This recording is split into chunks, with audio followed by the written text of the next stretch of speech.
Greetings, everyone. Welcome to Open Mic number 69. And today we're going to go back in time. We've been talking about current issues lately with the Coburn v. Netflix lawsuit. But I threatened a bunch of times. I didn't threaten, but I said that we would go back at some point to the depositions of 2005 and get some of these read out. So the one we've actually read some, but we really haven't read them in order because we were, interested in a different subject at a particular time. So, but this one we're going to read today is actually the first deposition, which was May 12th, 2005. Remember, around in this time frame, I won't say it was May 12th, 2005, but it was really close to this date when in Hennepin County, Minnesota, my mind went blank, pardon me, that they they signed the warrant to go after Gregory Allen's DNA. So that happened, and of course they kept all that under wraps. But this is a little recap to catch everyone up. Avery filed a civil suit in October of 2004 because of what Fegler said there was no malfeasance at Manitowoc County. So Avery felt like his only recourse was to file a federal lawsuit for $36 million. So that was October of 2004. Now, the first deposition, roughly 7 months later, and it starts with Amy Lehmann. She was one of the investigators that Peg sent down with Deb Strauss to do this investigation into the department and the county and all that. There's actually two. She actually does two. She does one on May 12th, one on May 13th. We're not going to do them both because this is probably going to take us, stopping for breaks and discussing various things throughout. Will probably take us a couple hours. So, and I think the part two is approximately about as long as this one. So that would put us here pretty late. So we'll do this one first, and then we'll go from there because I should be getting some new stuff this coming week. I don't know what all I'm getting. I tried to get the records custodian to tell me what I was getting, but she didn't. So we get what we get. So I'm sure we'll be focusing a lot of our attention on those things in the coming week. So anyway, join today our panel. I'll let everyone introduce themselves. Starting at, I don't have that window open. Pardon me to say.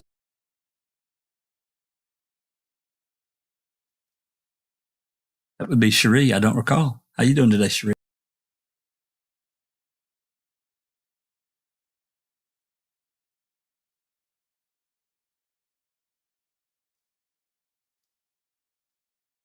Susan, she's going to be reading the part of Amy today. How you doing today, Susan?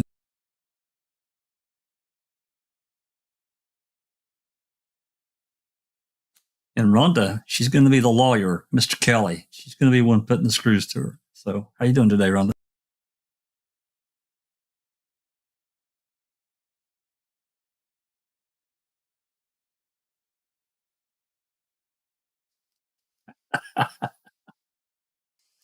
Well, with that said, I'd like to say hello to everyone in chat. I see our Supermod Dark.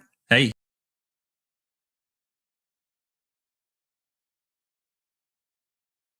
What? Let me check something here. Oh. Try now. Duh. Can you hear me now, Dark Side? Can you all hear me talking? I heard you.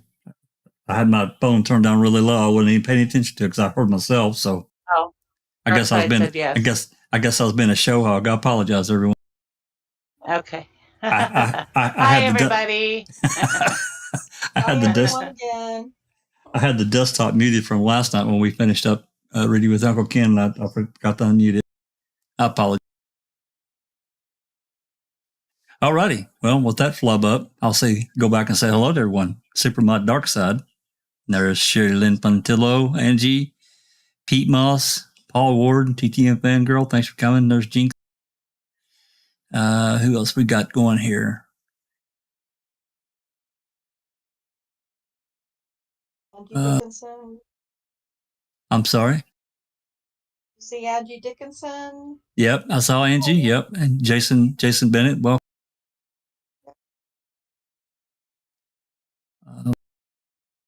who else? I'm scanning up. I apologize. I didn't see Andy B. He must be having to work. Yeah, I didn't see Andy B. Yeah, he must be having to work. Anyway, all right. So let me get this document pulled up and we'll get started.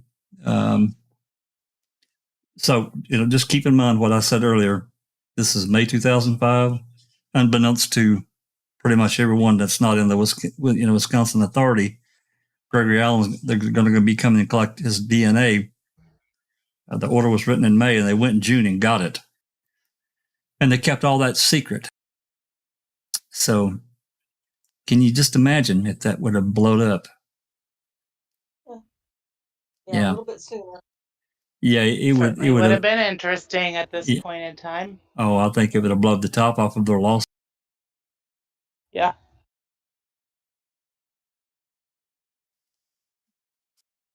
It should pop in. Let me scroll up.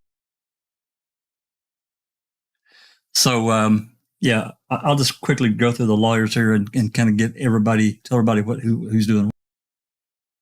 Well, we don't have enough people for everyone to read a lawyer, so Cherie and I are doubling up for these outside lawyers. But anyway, Amy Lehmann, this, like I said, is on May 12th, 2005. And then the lawyers, obviously, Glenn and Kelly. Then Claude Covelli and Bascom. I'll be reading whatever parts that they have. I'll be reading those on behalf of Dennis Vogel and Manitowoc County. And then Bascom, of course, for Manitowoc County. And then Pollen, he's on behalf of Casoric and Manitowoc County, and Finkel on behalf of Amy Lehmann. Finkel and Pollen, Cherie is going to read those parts when they pop up. I don't think there's too much outside lawyer stuff going on. No, it's just the common objection foundation bullshit. Yeah. I would. In a deposition, regardless of the objection, the witness has to answer the question anyway. So. Yeah, but yeah, as we discussed before, these lawyers they state their objections in the deposition so the judge can hear that. Yeah, they objected to that based on blah blah blah. So they can take that into account or ignore it. And I really wish we had these exhibits, but we don't. Alrighty, we're starting here on line 14. So Susan and Rhonda, you guys just go for it whenever you're ready. And Rhonda is reading Kelly. Yes, she's reading Kelly. You're playing Amy. Yep. Okay. Would you state your name, please? Amy Lehmann. And what's your business address, Miss Lehmann? 17 West Main Street, Madison. And do you have an office phone number? Our main line is 266-1671. And what's your particular phone number? 266-7428. And do you have a cell phone? Yes. And what's that number, please? 608-225-1928. And what's the date? What's your date of birth? 6/5 of 71. And would you tell us what your occupation is, please?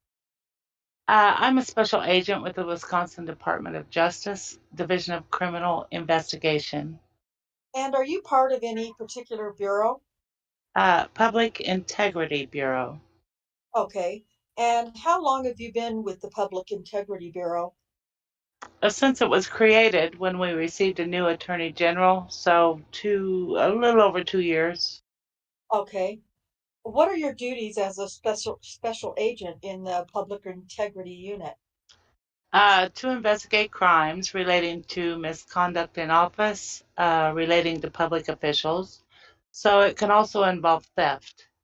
We look at some election law violations, ethics, How long have you been employed in the Department of Justice? since October of 1992. And prior to your service in the Public Integrity Unit, what units did you serve in? I worked in the White Collar Crime Bureau and Narcotics Bureau. And how long in each of those, please? I started in narcotics, worked there for 5 years, and then transferred to the White Collar Crimes Bureau. And then when the Public Integrity Bureau was created, I was put into that bureau.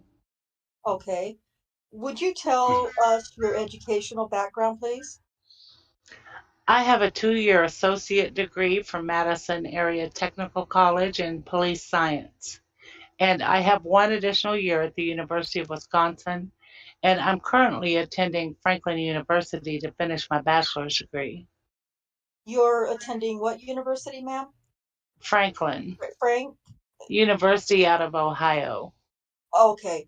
And in addition to the formal education that you've had, have you had any particular training programs? Through my employment. Yes.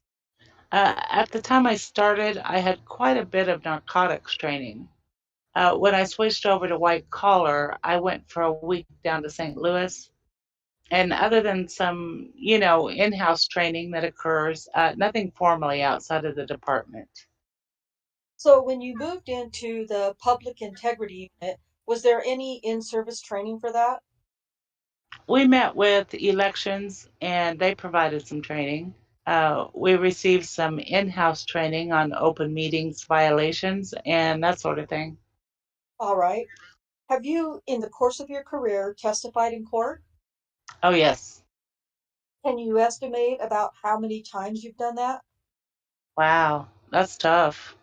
Just a ballpark figure.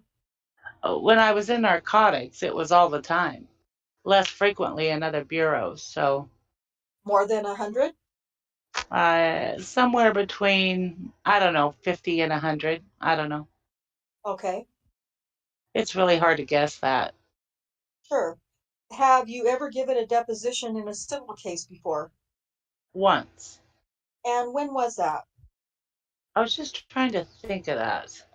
That would have been, gosh, maybe 5 years ago. Okay, what kind of case was it? I was part of a class action lawsuit involving the Federal Drug Enforcement Administration. There was some training they provided where they discriminated against female agents that had attended the training. I was a female who had attended the training during a certain period of time and therefore was asked to come and be deposed. Was Sarah the plaintiff's lawyer in that case? Do you remember the I don't know. Davis Barnhill firm? I know the lawyer was the one on Pinckney Street. Okay, Does that make sense to you? sure. Your work locale is here in Madison? Correct. And in the Stephen Avery investigation, you collaborated with Deborah Strauss, whose work locale is in Appleton. Correct. Okay. Let me ask you, do you have, as a result of your experience over the years, have you had any dealings with either a Frank Butler or Charles Haas? No, I don't think so. Either one of those sound familiar to you at all? No. Okay. When did you first become informed about the investigation in the Stephen Avery matter and by what means? Well, it would have been in 2003. And I believe I first heard about it when the then or the now, is he still the DA? Roar? Roar had sent a request to our agency. All right. But I don't specifically know from who I would have heard that, other than we were asked to take on the assignment. Who assigned you to the Avery investigation? It would have been, our assignments come from different places. So Was it Mr. Lowry? he was my supervisor, so that's possible. And it could have come through Steve Tinker, through the lawyers. They all work together to make assignments sometimes. Okay. And the lawyers to whom you reported with respect to the investigation that you were conducting were whom? I recall it mainly being Jennifer Nashhold. I know Tom Fallon attended meetings, and Monica Burkert Brist. Okay. And was there any one of those in particular that you more often spoke with than others in the course of the investigation? I recall more speaking more to Jennifer, I believe. Okay. Do you recall a meeting that took place in which Mr. Rohrer and one of his assistants met with you, Miss Strauss, Mr. Fallon, Miss Burkett Briss, and Ms. Nashhold at the outset of the investigation? Yes, Where did that take place? that took place at our agency. And about how long did that meeting last? I don't, I don't know. Okay. I don't know. All right. What did Mr. Rohrer bring to you as concerns that he had, prompting him to approach the Department of Justice about doing an investigation? It's my recollection that he brought the DA's case file, is my recollection. And I don't know specifically what made him come to us, other than the fact that Avery was being released and he wanted it reviewed.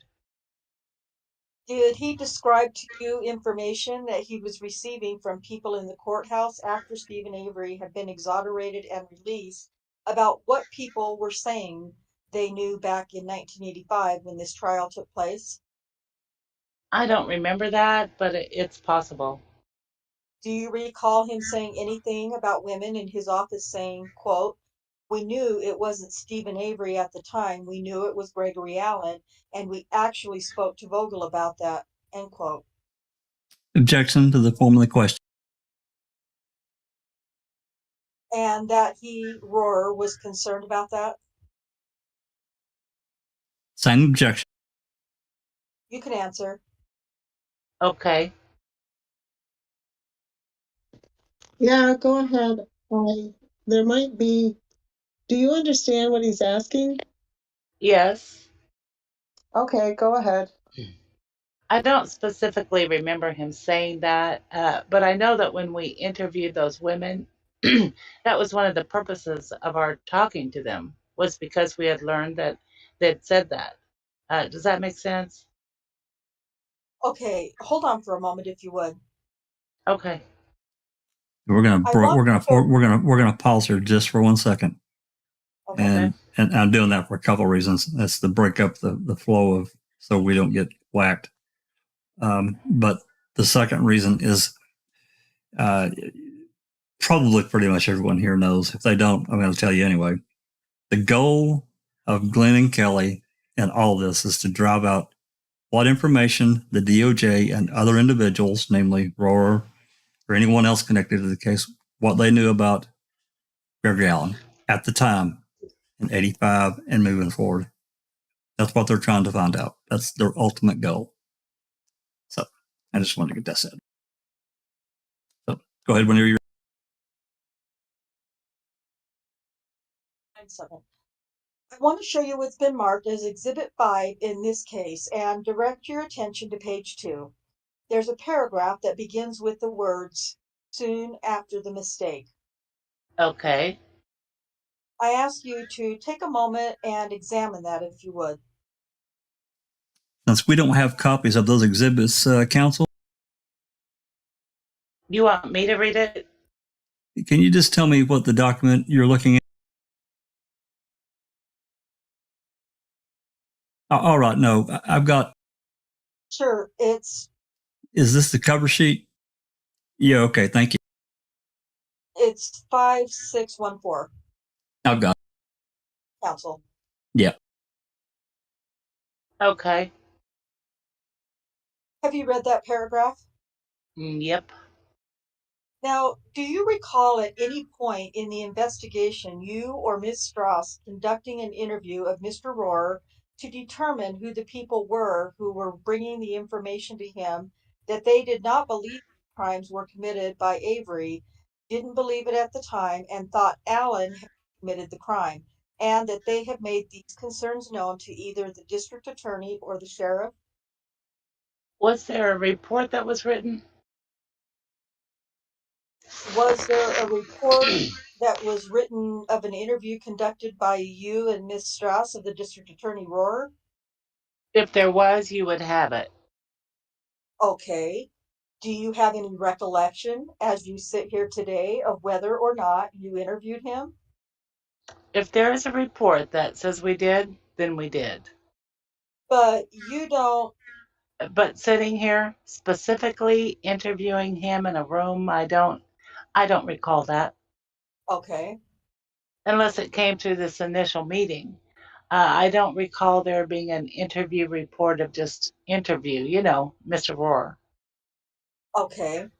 Do you remember at any time whether or not you obtained from Mr. Rohrer or his assistant the names of people who had told him that at the time at that time in 1985 there were in either the sheriff's office or the DA's office, they did not think that Stephen Avery was guilty of this crime.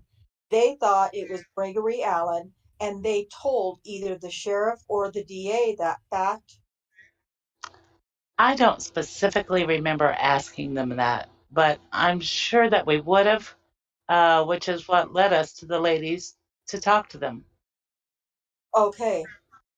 I'm going to give you a file of documents here, which are bait stamped pages 5317 through 5457.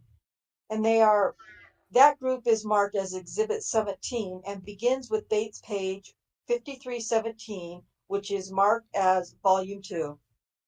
Okay.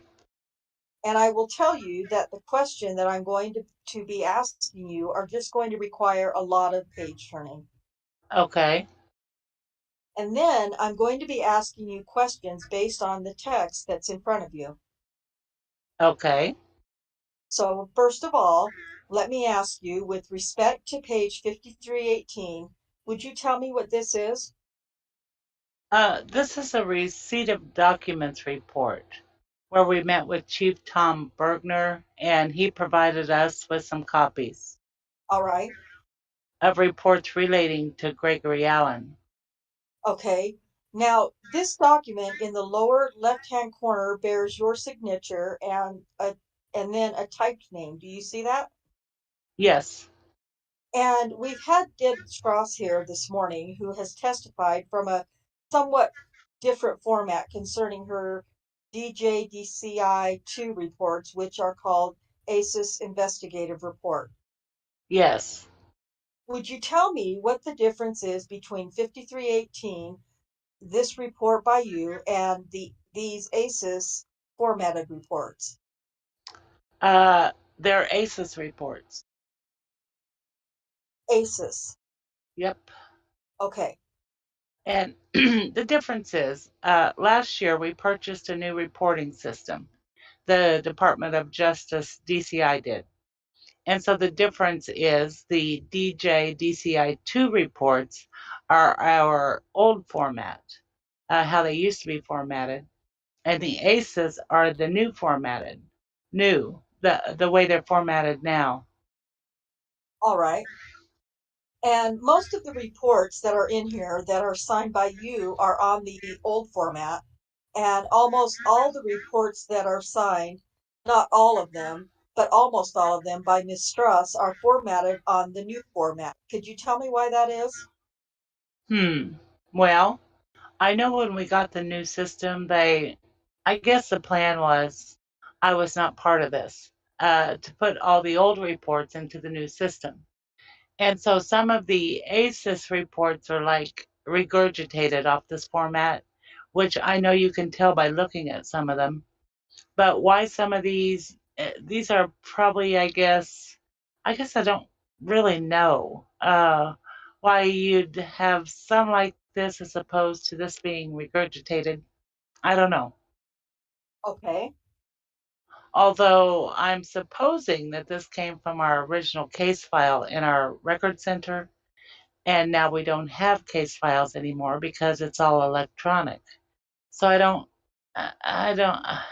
guess I don't really know exactly how to answer you on that. Okay. Would you turn to page 5319, please, and tell me what that document is? Well, it's apparently it's a suspicious person report of Gregory Allen. No, this is the Stephen Avery report. Just let's go with this. Are you talking about 5319? I am. Is that an attachment to that? Well, tell you what, why don't you turn? You know what I'm saying? Because there should be two attachments to this report. So Turn back to 5318. see, this document is two different things that should have attachments. All right. And take a moment and look at 5318. Right. And then really I can reframe the question for you. It's is 5319 and the documents that follow it, the reports that 5318 say are attached to it? Yes. Okay. So what I want you to direct your attention to the first of those reports, which is 5319. Take a moment and look at it, and then I'm going to ask you about that. Okay. When you received from Mr. Bergner 5319 and the further reports concerning Gregory Allen Yes. that start at 5320, Right. read them? Yes, I would have read them. Okay. Do you remember having any conversation with Mr. Bergner about the conversation that he had with Mr. Bernstein after Stephen Avery was exonerated? No, other than what I briefly would have put in the report. Okay. Do you remember Mr. Bergner at the time you received these materials from him telling you about the fact that in the summer of 1985, the Manitowoc Police Department detectives were actively involved with the surveillance of Gregory Allen? Yes, we knew that. All right. I don't know that he told us on this date, though, if it's not noted there. But we did know that. Okay. With reference to 5319, did Mr. Bergner tell you whether he talked to Mr. Bernson and told Mr. Bernson that about the surveillance that was being conducted in the summer of 1985 by Bergner and other detectives of the city of Manitowoc Police Department of Gregory Allen? I don't recall that. Okay.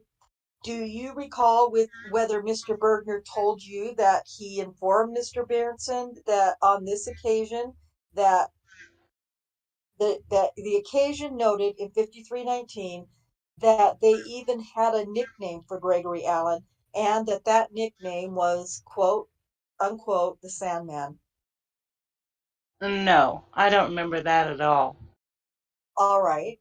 At any time in the course of your conversations, and when I say your, I mean you in particular, in your conversations with Mr. Bergner during this investigation, did you find out from Mr. Bergner that the city of Manitowoc police detectives had nicknamed Gregory Allen the Sandman? I don't remember that. All right, Okay. let's pause right here at the top of the page. Just brief discussion and remembering, Rohr, like him or don't like him, he got this mess dumped in his lap. And, for those of us that have followed along with this, we read and talked about in great detail this. I think it was last fall, early winter. We actually, for the second time, we actually went through Rohr's testimony. And I know that people would really find it hard to believe, but, he said in the course of his two interviews, he said, I don't recall 137 times. I don't recall. Yeah. Remember that? Remember that? Yeah. Yep. Uh-huh. Yep, I do. So, How about you, Cherie? Do you remember that? I I think, certainly do. Oh, you can recall? yeah, yeah, she does now. But I the missed that. but the whole deal is that Tompkins sort of tried to say that he didn't know about Gregory Allen. He said this after the fact and all this bullcrap, and that's a lie because Bergner and I always forget the other cop's name from Manitowoc City. They went and talked to Kasork and they told him about Allen. It would have been common talk between these cops anyway. The Manitowoc's not like a huge city, so those conversations would have been flying through one way or another. Just even in general conversation, these cops talk. It didn't matter if they work for the city or county. So anyway, Rory he gets this big duty bomb plopped in his lap, and that's really why he went to the DOJ because he wasn't there. So again, like him or don't like him, for him to protect himself, and I guess the DA's office to some degree, he kind of had to do it. He didn't really have a choice. I mean, he could have actually. There is a provision. There's another statute. Don't ask me which one because I can't tell you. That he could have went to another county prosecutor and had them investigate. I guess there's all kinds of reasons why he didn't do that, but he didn't. He went to the DCI, DOJ. So that's kind of a little bit more background just to refresh everyone's memory. I don't recall 137 times, and he's a fucking lawyer. Sorry, I don't. That part about him, I guess he's trying to throw a shade to protect himself so he doesn't answer a question on the record under oath. So anyway, that was just a little more background I felt like that I needed to throw in there. Is there any questions? I apologize. I've been kind of following along here on the PDF file. I see Andy B's joined us. And Lovin Malta. Hey there, guys. Alice is here. Hey, Alice. Hey, Alice. Is Allison here with us? You're not feeling well. Yeah, Just in the chat, I think. Okay. Yeah, she said she was feeling kind of yucky.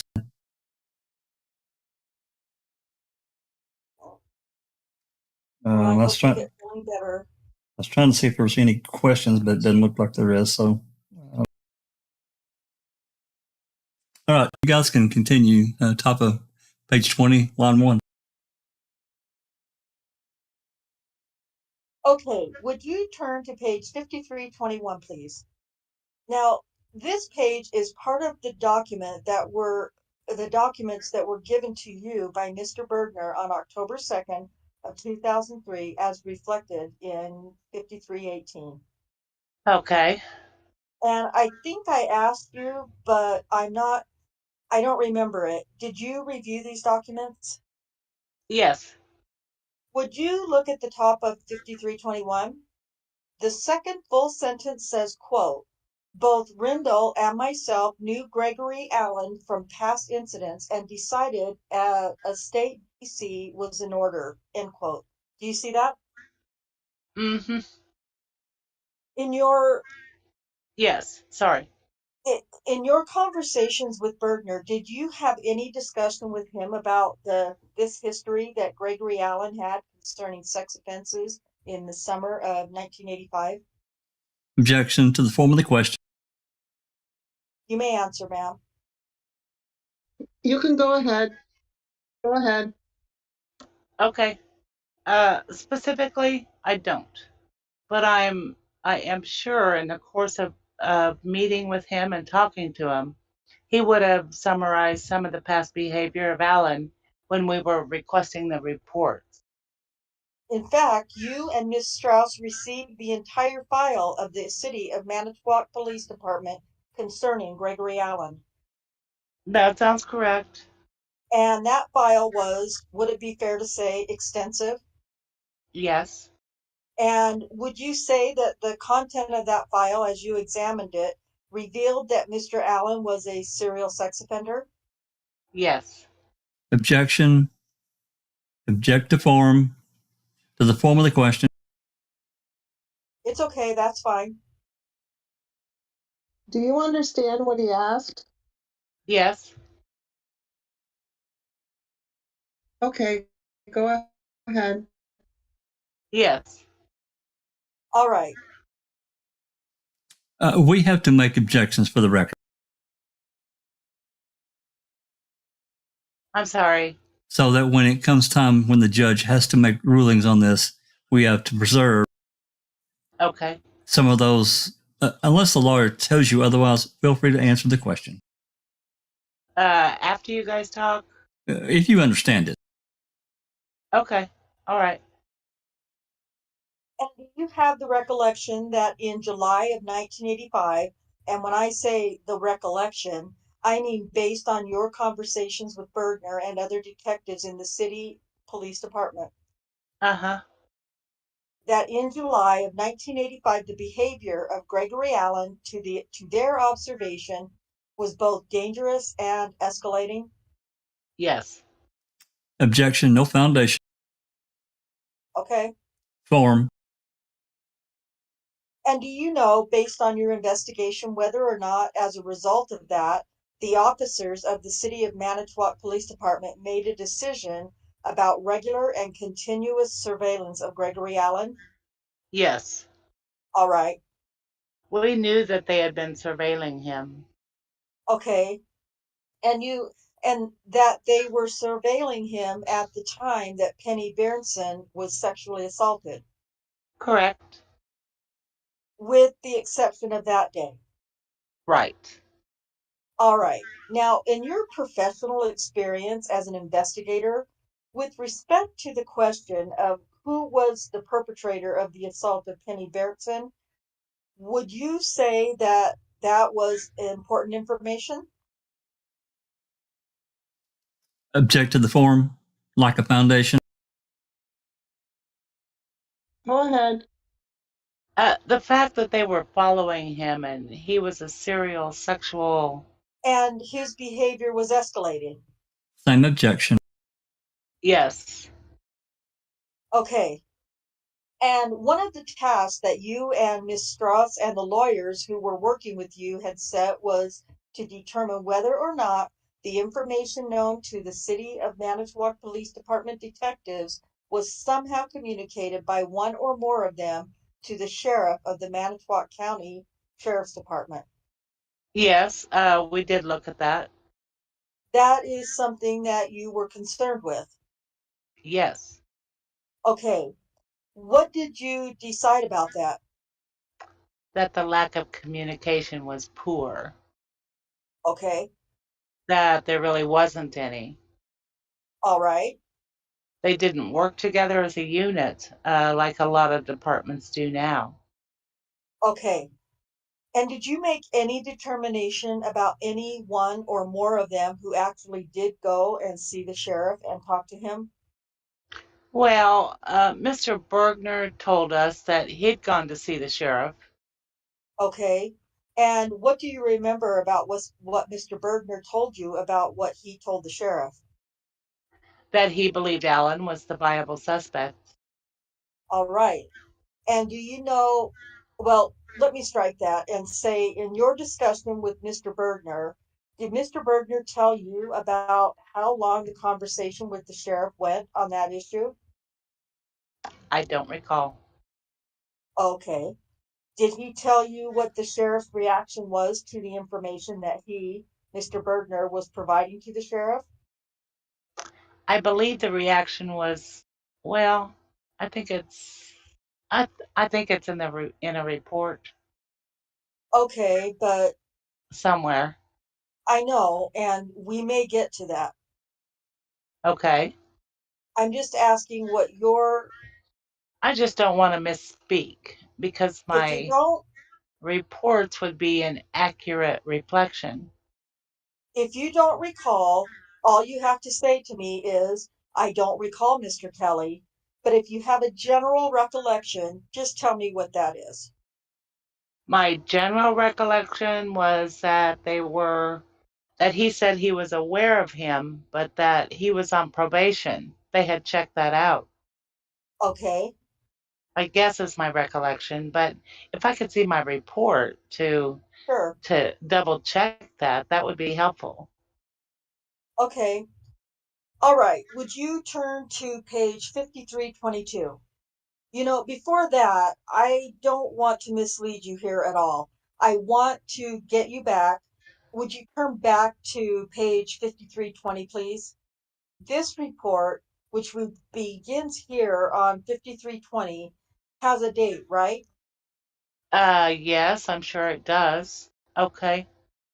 And that date is what? You mean block 14, that date? Yes. March 28th of 86. Okay. Now, if you would please turn to page 5322. And at the top of the page, there is an entry that says, quote, Gregory is on probation and Detective Sergeant Ostdale, Ostdale contacted his PO and probation was held, also put on him, end quote. Do you see that statement? Yes, So does that indicate to you that in March of 1986, according to this report, it was discovered that at the time Gregory Allen was on probation? that's what I would assume by that report. Yes. Okay, did you, or to your knowledge, did Miss Strauss make any effort to find out what the source of that probation was and to what crime it referred? I did not. Okay, and you don't know whether or not she did? No, I don't remember. Okay, would you turn to page 5323 and go to the last full paragraph on that page? I'm going to ask you to just take a moment and read that. I'm going to ask you some questions about these probation and parole people. Okay. As I understand this report, and I want to check and see if you agree with me, this again is in March of 1986, Mm-hmm. and it's indicating that a City of Manitowoc police officer spoke to probation and parole officer Richard Swade, as this police officer was unable to locate Greg Allen's probation officer, William Napinsinski. Do you see that? Yes. Okay. To your knowledge, did either you or Miss Strauss make any effort to speak with either Richard Swade or William Napinchinsky about their supervision of Gregory Allen at some time prior to March of 1986? I did not. I believe that Deb Strauss did. I don't know about those two particular names, but I know that she made contact with probation and parole. Okay. And your understanding, well, I'll strike that. What's your recollection of what she discovered when she made contact with probation and parole concerning whether Gregory Allen was on probation on July 29th of 1985? Well, specifically, I don't remember what she wrote in her report, but I know that he could have been in the area at the time of the assault based upon the information she received from probation and parole. Meaning that the story that you had heard that for some reason he was on probation in Door County and could not have been in error. Correct. Okay. Would you turn to page 5324, please? There there is an entry about a little bit below halfway down the page concerning on March 4th of 1987, Gregory Allen being found guilty and so forth. Do you see that? Yes. Do you remember the underlying facts in that offense? No, I don't. All right. Do you remember whether or not that offense was prosecuted by Dennis Vogel? No, I don't. Okay. Okay, you're going to have to bear with me now as we page turn. Would you turn to page 5338 and take a moment and tell me what that is? It's a copy of the photo lineup that was shown to Mrs. Berenson. Okay, and you got this from the clerk of court in Manitowoc County. Correct. Okay, if you would turn to the next page, 5339, that is an actual photocopy of the array that was utilized with Ms. Berntson on the night of July 29th, 1985. Is that correct? That was our understanding. Yes. Okay.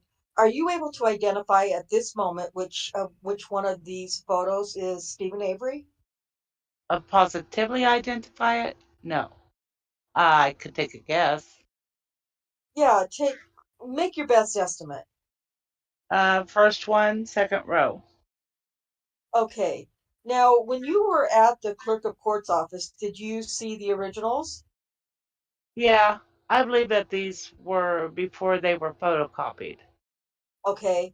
So let's take the first person in the second row.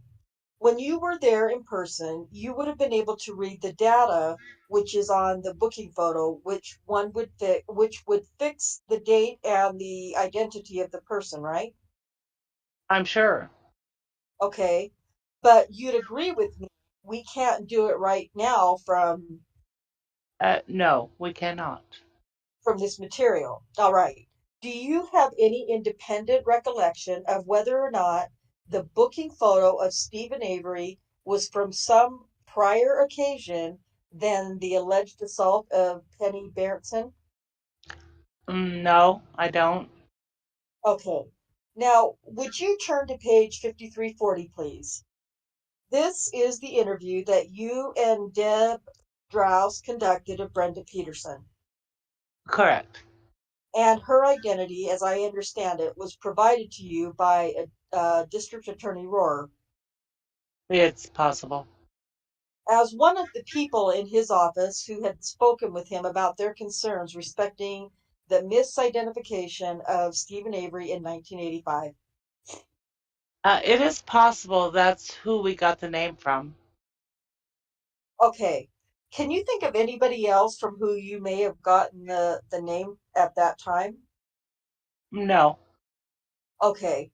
And if you go down to the second full paragraph, is an entry where at the end of that paragraph, quote, Peterson stated at the time she saw the composite drawing, she knew what Alan looked like, said that from what she also knew of Alan's history, the attack on Bertson seemed to fit Alan, end quote. Do you see that?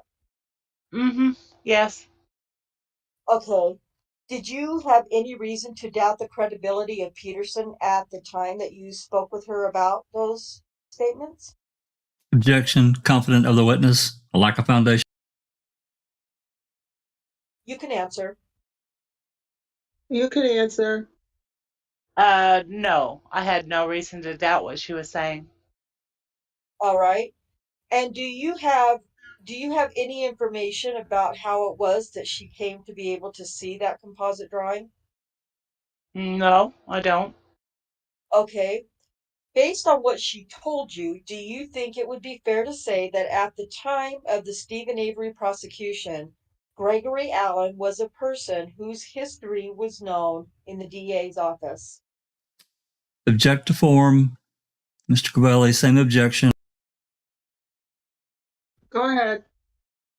Uh, Based on the interviews that we did, I believe that he was known in the DA's office. All right.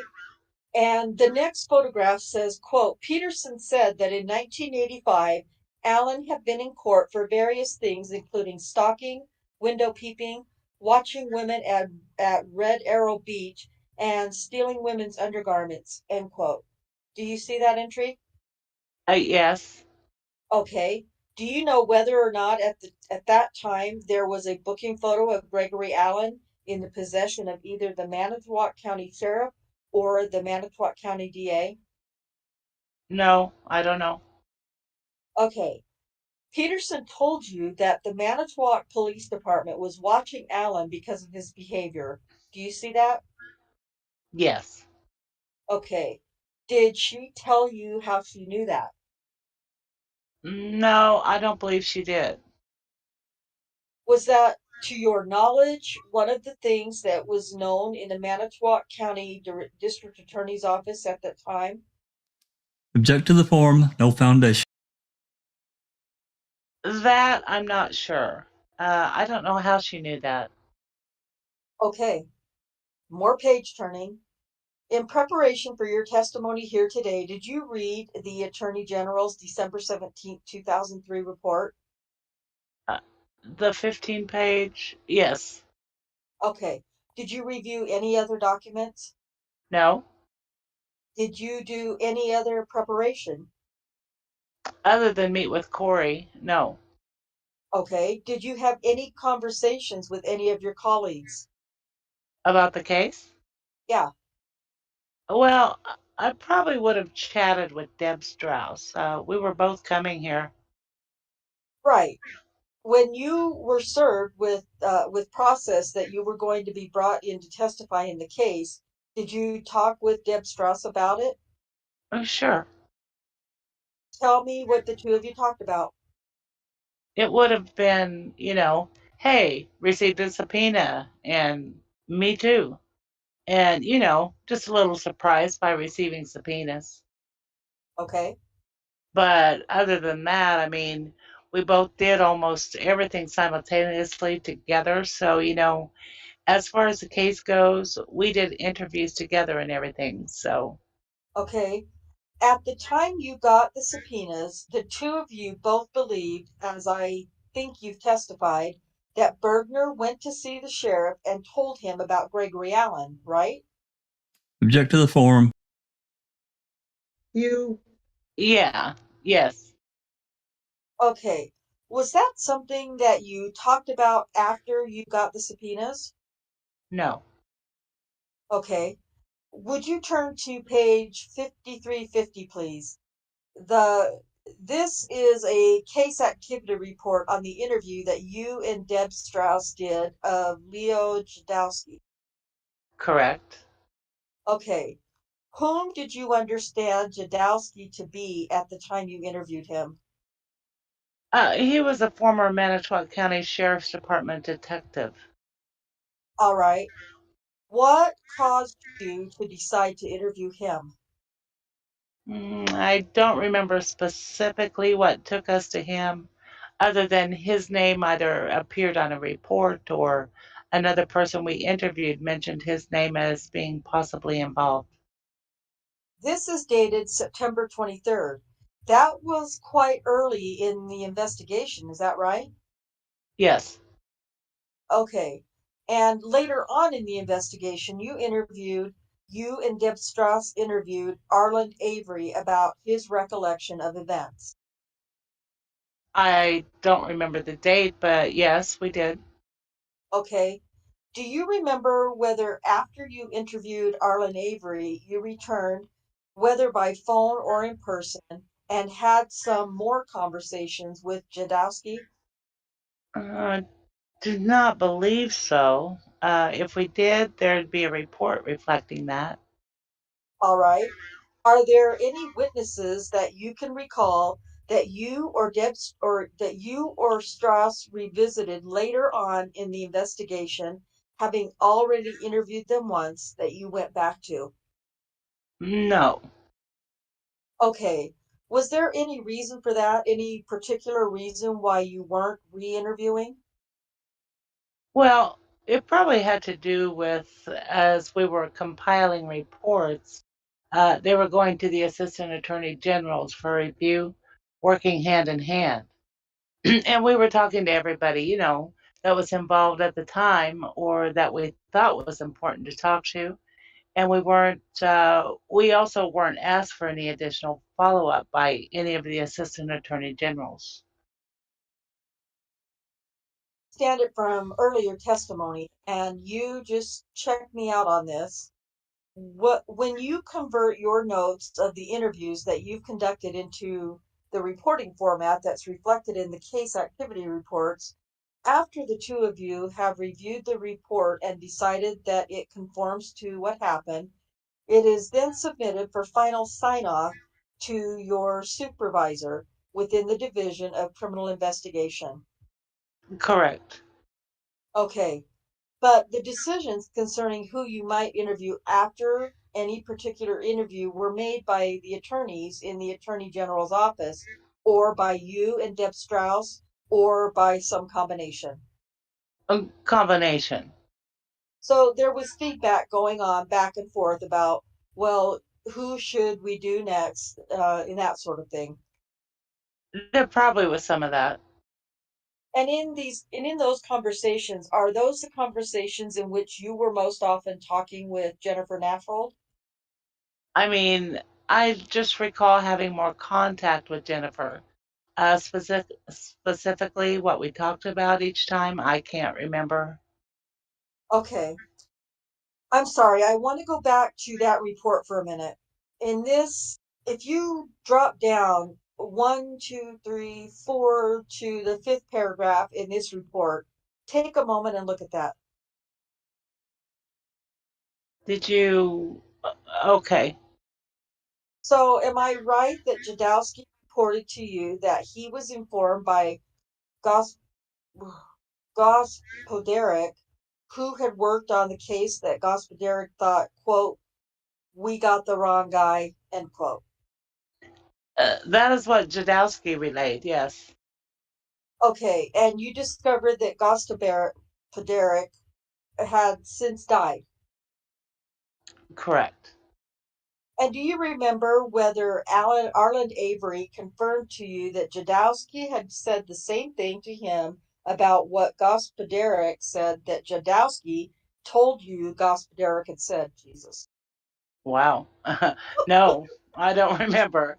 Unless if it's in the report, then he would have said it. Okay. I understood it. That's okay. Glad somebody did. Mm-hmm. Okay, would you turn to page 5354, please, and tell me what this is? This is a report of contact between me and the Manitowoc County DA and Assistant DA. And what did they tell you? ADA Griesbach, the report says that he had received a call from Dennis Vogel, former Manitowoc County DA, and that he had documented the content of the conversation between himself and Vogel, and that he provided us with a memo outlining that conversation. Okay, and without looking at the memo, do you remember what Griesbach told you about what Vogel was calling about? No. Okay, turn the page. This is the memo that was provided to you by Griesbach. Yes. Take a moment if you would. Okay. Did Griesbach tell you whether or not he had any concerns about Vogel having contacted him and inquired about whether there was material concerning Gregory Allen in the DA's file? Did Griesbach convey to us he was concerned? Yeah. I don't know that he conveyed he was concerned, but he wrote a memo about it, which, if you're concerned about, I guess concerned. If you want to document contact, you always write it down. I'm asking if he elaborated on that memo Oh, and said to you anything that you remember about his concerns. no. I just remember him saying he was contacted and he wrote it down. Okay. Do you have any knowledge about whether, after having been informed by Griesbach that the DA's file had been physically turned over to the Attorney General's office, Vogel contacted the Attorney General's office? That I don't know. Okay. Did you have any conversation with Jennifer Nafrold or Miss Burkett Brisk or Mr. Fallon about what Griesbach had told you? Not that I can remember specifically. Okay. Would you turn to page 5356, please? This is the document that records the information that you received from the City of Manitowoc Police Department about Gregory Allen. Correct. And then all of those materials are Attached. attached. And on paragraph 4, would you take a moment and look at paragraph numbered 4? First of all, let me just back up one question, Ms. Lehman, if I might. Mm-hmm. Looking in the lower left-hand corner, can you tell me, are you the person who prepared this report? Yes. Okay. Are you the person who put the emphasis under the date of July 14, 1985? Yes, that would have been me. Why did you do it? I believe it was because it was the same year that Penny was. It was 2 weeks before she Right. was assaulted, right? Right. And at the time you did it, you had read that report, Right. and you remember in that report, and what you remember in that report is that there was a young woman assaulted by a naked man who put a knife to her throat. That's correct. Okay. Would you turn to page 5357, item 16? Is that the report that you testified about earlier, where the detectives in the City of Manitowoc Police Department had decided that the situation with Gregory Allen was so acute that they were going to put him under surveillance on a regular basis? Yes. Okay. Now, we're going to do a lot of page turning. Would you turn to page 5365? I'm going to pause right here on page 42. We're a little over halfway done. I see that Dr. Silkman has made a comment. And welcome, Dr. Silkman. Thanks for coming. I know you had stuff to do today. But he wrote both Kosoric and Vogel were freaking lucky that Stephen and Brendan went on a murder rampage just to get them from testifying. And Clive Coolidge says, how can anyone say Gregory Allen resembled Stephen Avery? Only likeness are the beards and photo of Gregory Allen. He's got receding hair. Steve scruffy bushy hair, and beard was thicker. And also their eye color was different, and there was quite a bit of difference in height. And I think Greg Allen was like 6'1" and Avery's 5'8" or 5'9". Isn't that right? I think that's right. So, there was a considerable difference between the two. And going back a few pages, he was talking. Kelly was talking about the photos that Amy Lehman and Deb Strauss looked at the police department and the lineup. There was a lot of flub up. We actually spent a considerable effort. A lot of people, not just us, but other people have too, have tried to get old booking photos of Allen. We've managed to find one. I'm not even sure it was a booking photo, but we managed to find one. But I still don't think it's that booking photo that they looked at. It's like it's been scrubbed out from the file. So,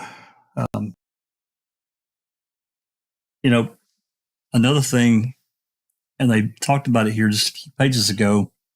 They've actually talked about it twice, if not 3 times.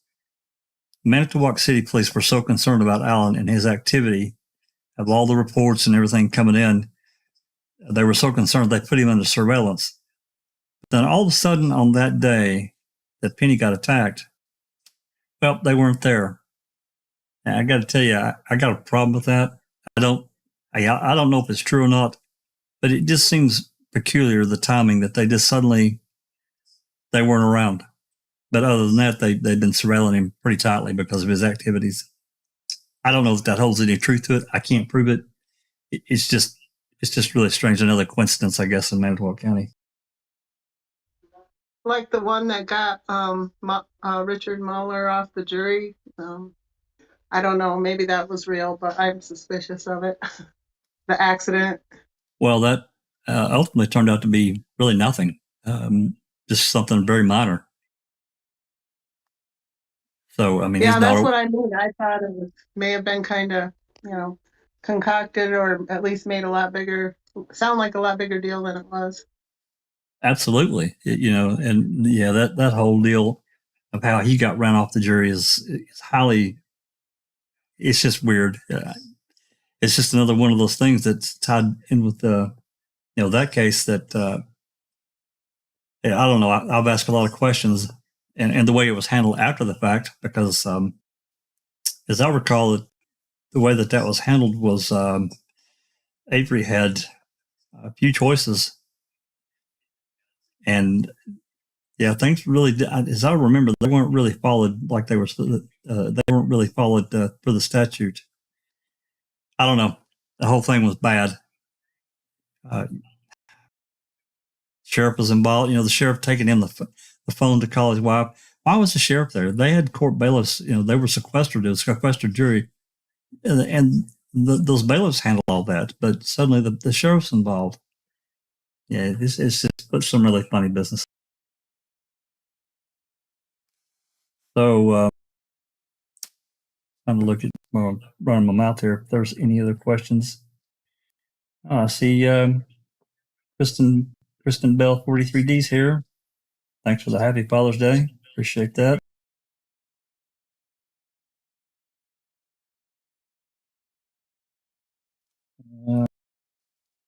Dr. Silkman. No, I scrolled up a little bit. Dr. Silkman said, question, what is your name? Sorok and Vogel. I don't recall. Yeah, no doubt. Well, That's about it. well, you come back again to what I talked about earlier about at this time, detectives from Hennepin County were coming after Gregory Allen's DNA sample, and because he'd been elected, but at this point, or 2005, he was locked up. He got caught in 95 or 96. But had this all come out in the open about this 1991, where that woman in Hennepin County got the hell beat out of her, and he assaulted the hell out of her, that cold case, if that had all come out in the open during this time right now, or in the following few months, the arrest warrant was written in September. Had any of that come out, and these guys, Glenn and Kelly, they would have had a field day. I mean, they would have had a parade, because it would completely have blown this up completely. So, questions, comments before we move on? Making good time.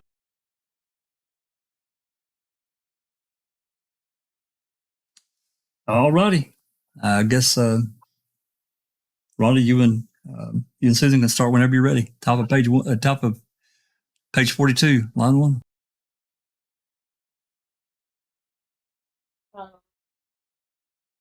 By Mr. Glenn, that's not very much. Pardon? I said that's not very much. Right.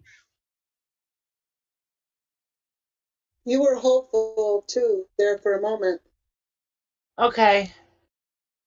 Now, be nice to you guys. If you take a moment and look at this is the report, is it not, of Manitowoc Police Department concerning the offense that took place on July 14th, 1985. Yes. And if you look at the first paragraph, it appears, doesn't it, that Officer Rindle requested that Detective Bergner become involved in this. Yes. And then there's a lengthy report which goes on 5365 to 66 to 67 to 68, 69, all the way up to the top of page 5370, all of which was completed by Detective Tom Bergner. That's how it looks. Yes. Okay. And if you turn back to page 5369, around the middle of the page, it reflects that Bergner called in Detective Bray to attempt to lift some prints and Dusper prints. Yes. Do you see that? Yes. Okay. And then back to page 5370, the scene was photographed by Bergner and prints were obtained by Bray. Yes. Okay. Then there's another entry of notes by Bray on 5371. Yes. And another entry on 5372 by Detective Bergner. Yes. And if we turn back to page 5371, the note that is signed by Bergner on 5372 concerns behavior that occurred on July 15th, 1985. Yes. Okay, if you would look at starting on page 5076, there are underlining and numbers placed in the margin 5, 6, 7, and if you continue on the next page, there's 8, and then there's 9, and so forth. Yes. And at the end of that area, it indicates on 5378 that the author is Detective Bergner. Yes. Do you know what those underlinings and numbers are about? No. Okay. Would you turn to 5381? Box 19 at the top of that page indicates, quote, received by cause. Do you see that? Yes. And then there is a notation in the paragraph that begins with 1820 hours. It looks like a handwriting entry at the end of the paragraph. Do you see that? Yes. What's that name look like to you? It looks like the same name. Causes check? Yes. Okay, and then there is an entry dated 7/21/86 after that. Do you see that? Yes. There's an entry at the end of that entry that says, quote, all officers are aware that any information on G. Allen is confidential, end quote. Do you see that? Yes. And it's signed by Sergeant Ospedale. Yes. And you and Ms. Strauss interviewed Ospedale. If there's a report, yes, we did. Okay. All right. My question is this. Do you remember having any conversation with Ospedale about the rendering confidential of all information concerning Gregory Allen? No. Okay. Now we're turning pages. You either answer my questions or we're turning a lot of pages. Sorry. Would you turn to page 5391, please? Okay. What do you understand this page to be? A copy of a record from the FBI. And the reason you have it is it's amongst the materials that were provided to you concerning Gregory Allen from the files of the City of Manitowoc Police Department. Yes. And there's a date in the upper right-hand corner, Yes. October 24th of 85. Yes. And the information is provided to, again, to Ospedale Yes. by the Department of Justice. Yes. Do you have any recollection of any conversation with Ospedale about how it came to be that this report was directed to him, or about whether he sought it out or anything like that? No. Okay. Would you turn to page 5395, please, and tell me what you think this is? It looks like a Manitowoc County Sheriff's Department incident card. Involving Gregory Allen. Yes. Excuse me. And this information was received, according to the report, in the Manitowoc County Jail by Detective Conrad. Yes. And according to the report, it says that Conrad received information that Gregory Allen committed a homicide 3.5 to 5 years in the state of North Carolina. Yes. And then there's a notation below that that says it's for Detective Bergner. Do you see that? Yes. Do you know whether or not Conrad provided this information to Bergner, and that is how it was in the file of the City of Manitowoc Police Department when it was turned over to you? I don't know. Okay, do you have a thought about that? I'm going to object to the form. Why am I not surprised? Do you understand him? Do you understand that question? Yeah. The question is, do I believe that's how it got there? Yeah. Yes. Okay. Would you turn to page 5413? And this again is part of the records that was turned over by the City of Manitowoc Police Department to you. Yes. Now, the offense that's involved here is dated when? March 10th of 1984. Okay. And there's an entry at the end which says, quote, "It should be noted that he was later arrested for OAR," end quote. And then it says, "See a complaint number." First of all, what, if anything, do you understand OAR to mean? Operating after revocation. Okay. And do you believe that the complaint is a reference to another complaint from the City of Manitowoc Police Department? Objection. The document speaks for itself. Let me rephrase. Do you know what M84-22255 represents? I can surmise. Go ahead. I would guess that it refers to the OAR. Okay. Would you turn to page 5414, please? This, again, is another offense report provided to you by the City of Manitowoc Police Department. Yes. Date of the offense is June 13th of 84. Yes. And then the information concerns the information that was provided by either witnesses or victims to the City of Manitowoc Police Department. Yes.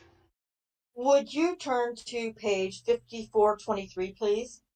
Again, this is information concerning Gregory Allen provided to you by the City of Manitowoc Police Department Yes. concerning an offense dated June 26, 1985. Yes.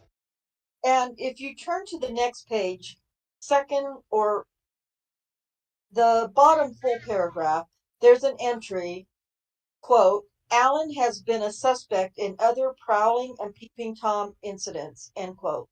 Do you see that entry? Yes. And to your knowledge, based on your investigation, that was the fact at the time. Yes. Would you turn to page 5428, please? And I'm going to ask you, if you would, to just scan 5428 through 5431. Okay. Okay. I'm a speed reader. I've scanned it. Okay, what is this? Surveillance report. Who prepared it? City of Manitowoc. Was it prepared by Detective Bray? Parts of it.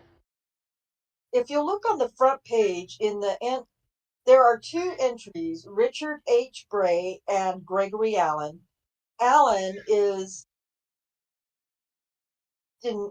denominated the suspect, and Bray is denominated other. Do you see that? Yes. And then in the upper right-hand corner of the offense report, the reporting officer is Detective R. Bray. Yes. Do you remember from your conversations with Detective Bray, what caused this document to be compiled? Well, we had learned that they were very concerned about his behavior and his, His being Allen's? yes, Okay. and that he seemed to be becoming more aggressive. So they wanted to monitor his whereabouts. Okay. Do you know why this particular report is denominated in the lower left-hand corner confidential? No, Okay.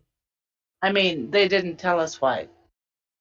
I was just going to say, did you have any conversation with Bray or Bergner about why this particular report had that on it? No, I mean, I can surmise, but again, I don't know. You can go ahead and surmise. That's okay. Well, I'll object to the lack of foundation, cause for speculation. Well, in my opinion, confidential would be not to be released outside of law enforcement because they wouldn't want Alan to find out they were watching him. Okay. Do you know from your investigation whether or not in practice they were quite concerned about that and wanted to be careful about any information getting out that they were surveilling Alan? Objection, no foundation. You can answer. Okay. That was our understanding. Sure. Would you turn to 5431, the last page? Okay. The entry under 72985, which is the date that Penny Berntsen was attacked, says, quote, unable to check due to other calls, end quote. Do you see that? Yes. There appears to be objection. That's not only. Mr. Bascom, there are two entries for that date. Okay, fine. There's an entry above it that says 72985 Monte Carlo in driveway, MC at Weyerhaeuser. Do you see that? Yes. And then a second entry says unable to check due to other calls. Yes. Okay, and then there's four more entries. Yeah. Yes. The 30th, the 31st, the 1st, and the 2nd, right? Right. Do you know why the surveillance stopped on the 2nd of August? No, I don't. Okay. Do you know whether or not Bergner went to Koceric sometime between the 30th of July and the 2nd of August? No, I don't. Did you and Miss Strauss make any effort to ascertain when it was that Bergner went to see Koceric? I cannot recall specifically answering or asking that. Okay. For any reason, based on your investigation, do you have a belief or opinion about how soon it was after the 29th that Bergner went to see Koceric? Other than making a guess? No. What's your guess? Object to the form, Mr. Cobelli, and no foundation. Mr. Bascom calls for speculation. Go ahead. Go ahead. Answer his question. Yeah. Okay. I guess my understanding was it was relatively soon. I mean, they arrested Steve immediately, and there was concerns that Alan was a viable suspect. So I believe it was, in short order he was talking to Kasurik, but I don't know specifically how much time had passed. What's your understanding of what the concerns were about the viable suspect? Who had the concerns? The City of Manitowoc Police Department. The people who had been surveilling Alan. Correct. They were talking about it amongst themselves, in your understanding. I don't know if they were talking amongst themselves. I know Bergner had a concern. Do you know whether or not Bergner was delegated by the other detectives to be the one to go talk to Koceric? No, I don't. Okay. I'm going to ask you this question in view of your experience in law enforcement investigations. Given the fact that as of the 30th of July, Koceric had already caused Stephen Avery to be arrested and had said that Stephen Avery was the person who had done this, in law enforcement, would it be considered by experienced officers to be a very delicate matter for one of them to go see the sheriff and say, quote, hey, listen, we think there's another guy that it may be, end quote?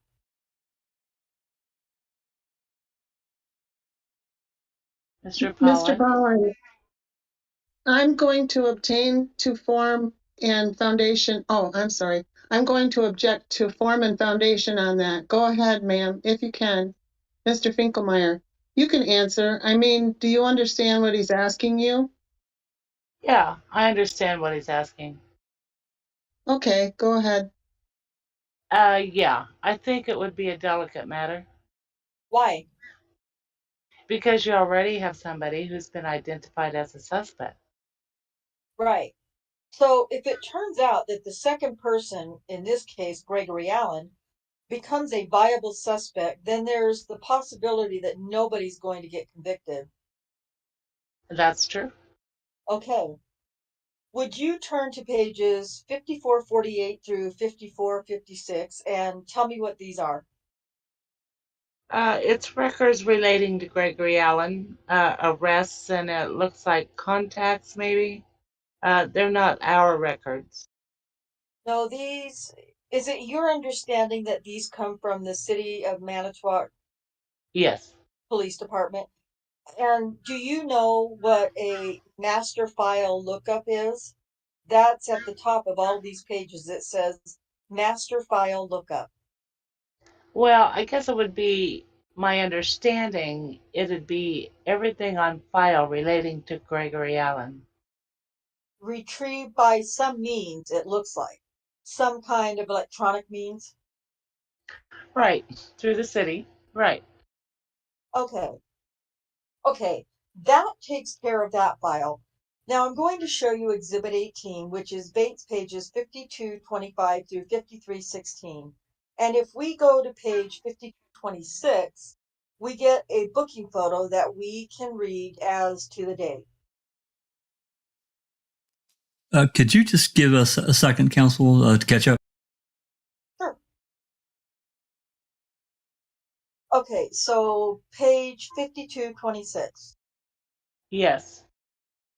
This mugshot of Stephen Avery on the bottom of this page bears the date of 7/30/85, right? Yeah, that's what it looks like. So we know this is not the mugshot that was provided to Penny Burnson on the evening of the 29th. Right. Would you turn to page 5228? Yes. This is an interview of James Bulgert conducted by you and Deb Strauss. Yes. The second to the last paragraph, Bulgert tells you that he, quote, did not receive any discovery from then District Attorney Dennis Vogel. All discovery that was turned over was received by Evans prior to Bulgert taking the case over, end quote. Yes. You see that? Object to the form of the question. Did you make any independent examination of the DA's file? Other than what was turned over by Rohr, So early in the investigation, when Rohr turned over the DA's file to you, you made an examination of it. I would have. I would have gone through it. Do you have any recollection of whether or not there were any discovery materials that were included in that file? I don't remember. Okay. Would you turn to page 5324, please? Mm-hmm. Yes. This is a judgment of conviction, fine and costs for Gregory Allen Yes. of an offense that occurred in the summer of 1983 in the city of Two Rivers. Yes. And the prosecuting attorney in the lower left-hand corner was Dennis Vogel. Yes. And this judgment is filed in the lower left-hand corner on February 28, 1984. Yes. Do you know what the underlying offense was about? I believe it was something sexual in nature that was reduced. And do you recall whether or not the locale of the offense was the same beach where Penny Berenson was assaulted on July 29th of 1985? Objection, vague and indefinite form of the question. I do believe it was. Would you turn to page 5251, please? Let me ask you something with respect to reports that you prepared and that Ms. Strauss prepared. Do you contend that That's the wrong way to say it. Is it your practice that everything that is said to you by the person whom you interview is included in your report? Yes. Are there some casual kinds of conversations that occur that do not get included in your report? I would say everything of substance that pertains to the investigation is included in the report. Okay. If you look at 5251, this is a press release by Kenneth Peterson, who was the current sheriff in Manitowoc County 2 days after Stephen Avery was exonerated. Okay. Is that right? Yeah. Yes. Okay.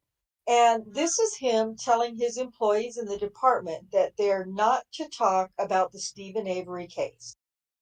Yes. You and Deb Strauss went to see Sheriff Peterson to obtain his records and talk with him, right? I can't recall if I was along on that. Okay. Unless it's in the report. I don't I know that she met with him. Okay. So you have no independent recollection of meeting and talking with Sheriff Peterson. No. Were there occasions when you were conducting the investigation that you would, because of something that happened in the course of conversation, pick up the phone and call Jennifer Naffold or Monica Burke at Brisk and talk to them about what happened? No, I don't recall that. Okay. Would you turn to pages 5257 through 5261? And once again, we have pages that at the top are designated master file lookup. Yes. Where do you understand these pages to have come from? The Manitowoc County Sheriff's Department. So these are the Sheriff's Department's master file lookup of Gregory Allen. That's what it appears, yes. And mechanically, do you know what it is that occurs that enables the master file lookup to contain all of this information respecting Gregory Allen? There would have to be, well, I don't know. I don't work for the county. Right. I would guess that if a report would have to be in the system, would have had to have been written. Okay. So the underlying data for each of these entries would be, in your understanding, in records of the Manitowoc County Sheriff's Department. Yes.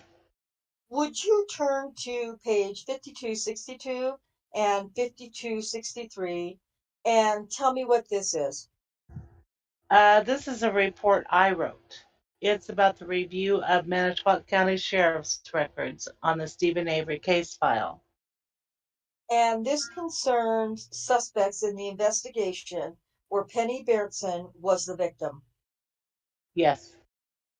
And that list of suspects goes through 2 pages. Yes. And is there any entry respecting Gregory Allen? No. And there are entries about several other possible suspects. Yes. And there is a specific entry that there is no mention in the Manitowoc County Sheriff's Department records of Gregory Allen. Right. Okay, the entry 5265, would you tell us what this is? This is a letter from James Bogert to Tom Kasurik, Dated, November 22nd of 85. and there's a stamped receipt indicating it was received on the 25th. Yes. And Boldard is asking Kasurik to do what? To look at a man who may have committed the assault against Penny, other than Steve Avery. Okay. We're gonna pause it right here just for a second. Line 5. We're let's see. We probably got roughly 15 pages to go. So, seems there's been some comments, and I wanted to get to them before we get too far away. When was Stephen's trial for that, Penny? It was, it was. Well, don't nail me down too far on exact time. I'm pretty sure that there was some pretrial toward the end of '85, and then I think the actual trial was in early '86. I think that's right. But since we don't actually have the trial record, I could probably look. I actually did look this up the other day. Somebody had asked me about getting the voir dire for the 85 case. And this is saying it was December of '85, 9th to the 14th. Well, that was fast, huh? That is fast. From July to December. Yeah, that's really fast. Wow. So, Yeah. okay. Yeah, the way that the compilation of record is for that time frame is really pretty bad. So, yeah, anyway. So this letter from Bogert to Kasurik was really right before the trial, November 22nd of '85. Yep, that's right. Yeah. Received the 25th. So, yeah, that was just. Yeah, I'm going back up here looking at some comments. Clive Coolidge just said Judy DeWork told investigators that Stephen was a dirty man and he chained his sons up in the backyard, and that's not her verbiage. Yeah, no doubt. Verbiage. Dr. Silkman says no one, and I mean no one ever, admitted to making a mistake. The only person who apologized was Penny Bernstein. Hey, there's B.W. Haggis. Hey, B.W. Hey, B.W. Hey, there's Jeff Jones. Thanks for coming. Got out. He had a birthday, I think, yesterday or today. Said he went Happy golfing. Birthday, Jeff. Yep, went golfing. Good for you, man.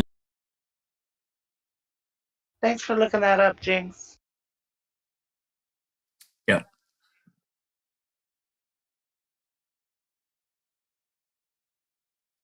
Yeah, she says they did not try him for the gun incident until September. Yeah, '86.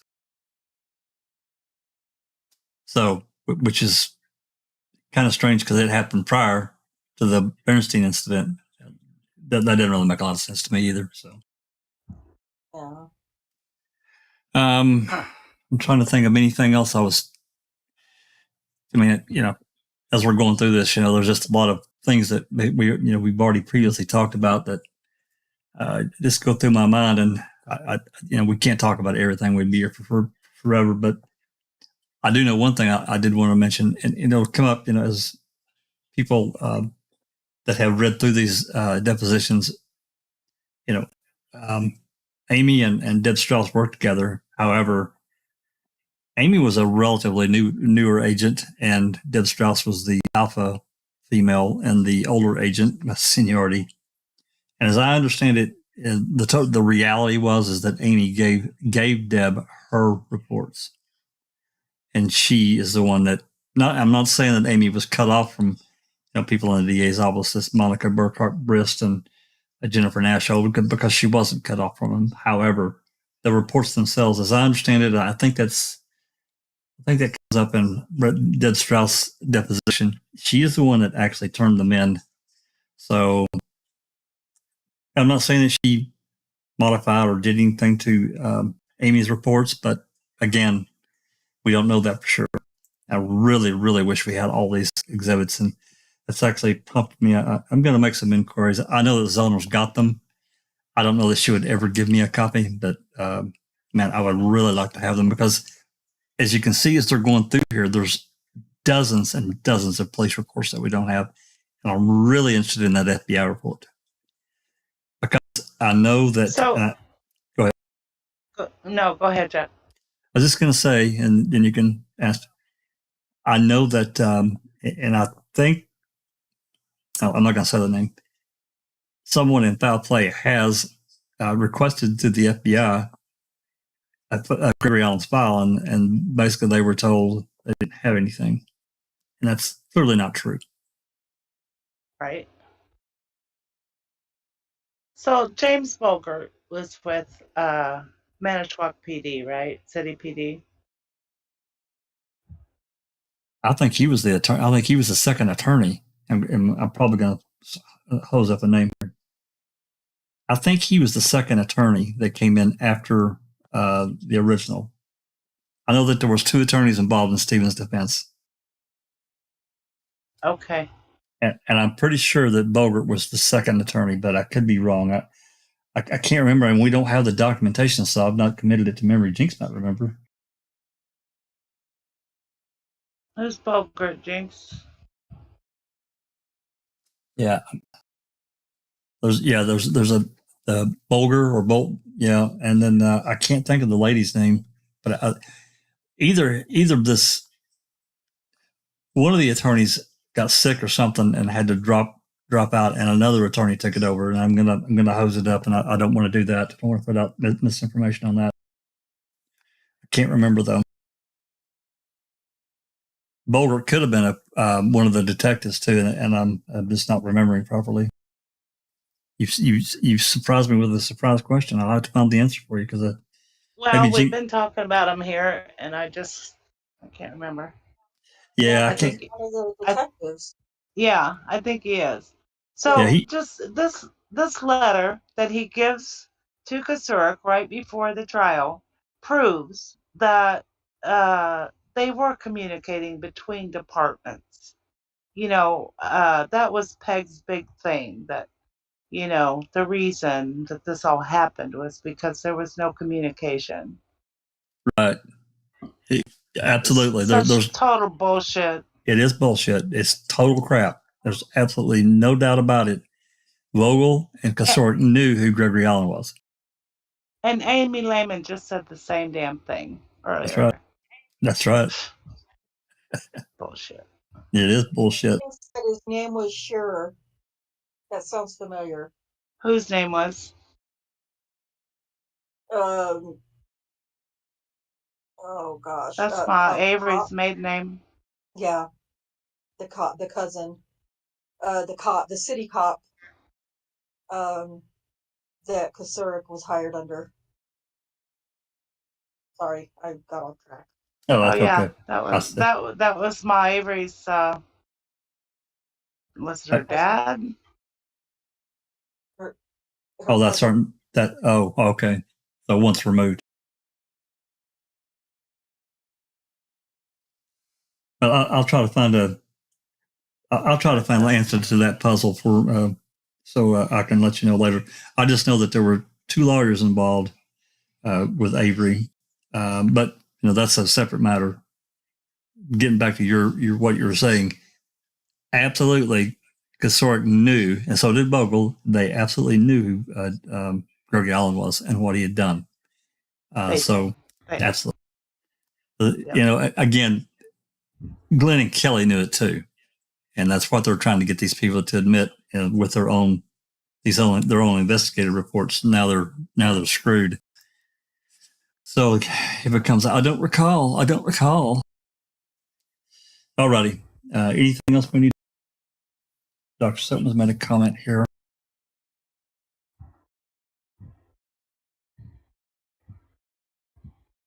This is where a double monitor would really come in handy. Yeah, about that. The Dr. Silkman says the irony is that Stephen's uncle was in the MTSO, Arlen, the same place where Sandra Moore's husband worked at. That's right. He did go to help arrest Stephen that night. Yeah, I think he was pretty much told to back off, get out. So anyway, you got off in the weeds there a little bit, but if there's any other questions out there, I'll try to answer them. Obviously, I don't have I can't remember all these names because I just haven't memorized them, and we just don't have enough. I really want that 80. That's another thing. The 85 file to get the entire thing, they want like $4,900 for it. So, good God. Yeah, we make a little advertising money, but it would take us forever to save that kind of money, and we couldn't get anything else for months and months. So it's really kind of an impossible task. I wonder if there's quite a bit of it in this case related to this case. The civil suit. Well, I don't know about the certainly not the trial record, but police reports. Clearly, there's a bunch of them involved because he's read through literally dozens of them. He's been having her turn pages and look at this and so forth. So there are a lot of these reports in the exhibits. That's why I want them. Right. So I think for the trial record alone was, I think about $1,100 just for the trial record. That's not the pre-trial and the motions and all that other stuff. So anyway, all right. We got about 15 pages to go or so. So let's get back to it. I think we're at line 5. So Rhonda, you take page off. 61. Is that right? Yeah, Mr. Glenn. Well, it's actually it's page 60. Page 62. Okay. Oh. Line 5. Oh, okay. So Mr. Glenn says, "Can I talk to you for a minute?" Mr. Kelly says, "Sure." Court reporter, "Should we go off the record? Winkelheimer, blah, blah, blah, blah, blah." Okay. Line 14. Ms. Lehmann, I'm back at pages 5262 and 5263. Okay. If you notice in that document, there were certain requests that were made by Bulgert as to a person or persons whom he considered possible suspects and wanted them to be checked out. Yes. And if you turn to 5264, one of those is a Brian Garrison. Yes. And Garrison, in fact, does get checked out, does he not? I believe so. If you go to 5266, what does that reflect? 5266 and 5267. It's a letter to Brian Garrison from Department of Health and Social Services. And regarding violation of probation, it looks like. All right. Oh, that Brian Garrison had sexual contact with a 15-year-old girl. Okay. And do you know whether it reaches any conclusion respecting whether or not Garrison could have committed this offense? Well, they wrote that there was probable cause that existed to believe that he had violated the terms of his probation with the above allegation. So, therefore, he was not in circulation to have committed the Penny Bernson offense. Objection. The document speaks for itself. Yeah.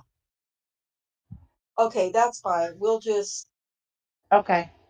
let that stand. Would you turn to 5268, please, and 5269? And do you know what those documents reflect? They seem to reflect notes about other possible suspects. And about whether or not they might have been available to commit the offense? Yes. Okay. Counsel, do you have a legible 5269? I have a No. barely perceptible, Yeah. Okay, thank you. not unlike what you've got and what the witness has. Is there a possibility we could at least read that in the record, since we've copies of copies again? If anyone could possibly do that at Some point, we'll read it in the record. But given our time problems right now, I don't think this is the point.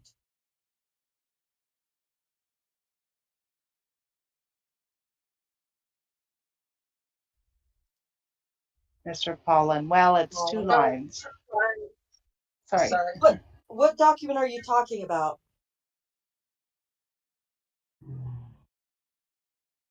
Mr. Paulin? 5269. I don't think it's 5269. I don't think it's illegible. If it's not, that's fine. I can't read it. Okay. Would you turn to page 5301, please? Okay. With reference to pages 5301 and 5302, what do you understand this to be? A report of a neighbor of Avery, it appears. And who is the maker of the report? Deputy Dvorak. And is the report made with reference to a conversation that took place at a quarter after midnight on the morning of July 30th, 1985?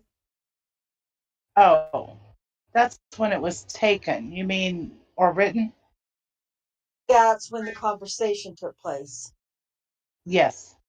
Okay, so this is a conversation where Dvorak, after having been at the hospital with burn sing and after having been at Stephen Avery's house, stops by at 12:15 in the morning to talk with her neighbor Ramona Marcel, about Stephen Avery. Is that right? That Object to form. Go ahead. that's what it appears. Okay, did you have any conversation with Dvorak when you interviewed her about this? I did not interview her. I believe Deb did her by herself. Okay, did Deb tell you about the Dvorak interview?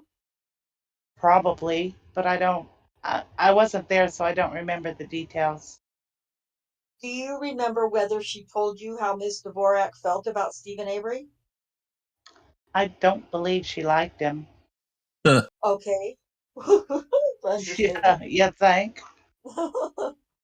Okay, would you turn to page 5305, please? Yes. Second full paragraph. This is you and Deb Strauss interviewing Don Belts, is that right? Yes. And at the end of that second paragraph, Belts tells you that the ordinary investigative process for crimes being investigated in the sheriff's department was not followed by Kosarik in this case of the assault on Penny Berenson. Object to form. Is that correct? I think the document is what it is. You can answer. Okay. Go ahead. Yeah. Yeah. It was his take that this one was handled differently. Okay. And did you have any reason to disbelieve Belts when he told you that? No. In fact, it turned out from all your investigation that this one was handled differently. Object to the form. Go ahead. It appeared from this investigation that the sheriff was really involved in this one, which wasn't the norm. Okay.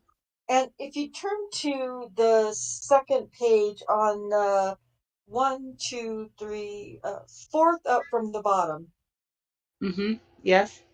Belts told you that he was a little doubtful about Avery having been the correct suspect. Yes.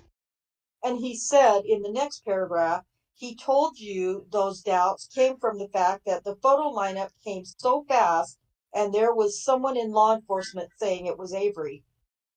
Yes. And the someone in law enforcement was Dvorak. Objection. It doesn't say that. I'm asking. Oh. Then I'll object to the form. Bastard. I don't know that I knew that for sure. That was the belief of people.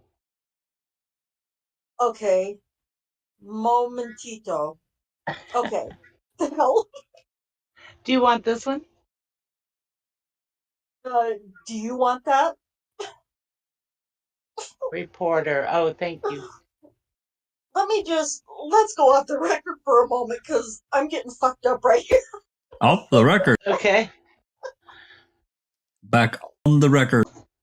Excuse me. Ms. Lehmann, I'm going to show you that what's been marked as Exhibit 19 here and is pages date stamped 5458 through 5495. And I'm simply going to ask you to turn to the first page, 5458, and tell us what that is. There are reports from the Manitowoc County Sheriff's Department relating to both Avery and Allen. And Pardon me, I'm sorry. or the receipt of such reports. Do you remember whether these reports were provided to you as having come from a separate source, from other information that you received from the Sheriff's Department? No, I don't. Okay. I'm going to ask you to take this is Exhibit 16, and if I can find my copy, why don't you have her tell us what page it is? Pardon me? What page? What's the Bates? Would you tell us what the Bates stamp pages are on that document? Sure. 5099 through 5101. Okay. Bear with me if you would. Well, I'm sorry, I'm not finding my copy, so I'll just have to take that from your statement just because I want to ask you a question. Why don't you review it? Take your time Okay. and then give it back to him when you're done. Okay. Here's the question. That's an exchange of email between you and Deb on the one hand, and the attorneys in Madison on the other hand, about the progress of the investigation. Yes. And that takes place, I believe, on October 22nd of 2003, well into the investigation. Yes. Let me just see that for a moment, if I might. Is it true that on that occasion, you and Deb tell the lawyers that it appears to the two of you that there was really no real investigation done by the Sheriff's Department? They had a suspect and they were going to make it work. And that what's a little troubling to you is the lack of paperwork that's done and so forth. Objection. The document speaks for itself. Did you tell that to the lawyers in Madison? Deb would have wrote that. Okay, but she's speaking for the two of you. Yes, I believe she was speaking for the two of us. And was that your opinion at the time? Yeah, I think that was our opinion at the time. Did your opinion change? I mean, in hindsight, it's, you can always look back. And looking back, yeah, we had concerns, but we're looking backwards too. So, But my meaning is this. Let me frame it differently. mm-hmm. Did anything happen after October 22nd in the course of your investigation that caused you to change the opinion that you stated there that you gave to the lawyers in Madison? That's a good question. Well, I can ask it another way.